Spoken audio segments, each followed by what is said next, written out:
Hello everyone, welcome back to the channel. Today we are going to tackle a common issue many of you face with Cash App, payment declines. Let's dive right in and explore the reasons behind this error and how to fix it. Firstly, one of the most common reasons for payment declines is insufficient fund. Make sure you have enough money in your Cash App balance or linked bank account to cover the transaction amount. It is simple but often overlooked. Another reason could be incorrect card details. If you're using a debit or credit card, ensure that all information, including the card number, expiration date, and CVV and billing address, is accurate. Mistakes here can lead to declined payments.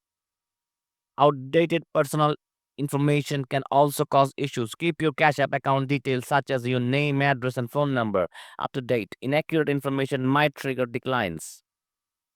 Cash App prioritize security, so if suspicious activity is detected, transactions may be declined as a precaution.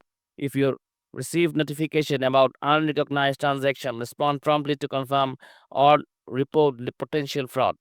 Lastly, some merchants may not accept Cash App payments or have some specific restrictions. If you encounter declines with particular merchant, it could be due to the policies. If none of this solution work, try closing and reopening the app. Ensure you have the latest version or use a different device or network. You can also contact your card issue or Cash App support for further assistance. Thanks for watching, and I hope this helps you to resolve your Cash App payment issues. If you have any more questions, feel free to leave them in the comments below. And don't forget to like and subscribe for more tech related problem solving content. See you in the next one.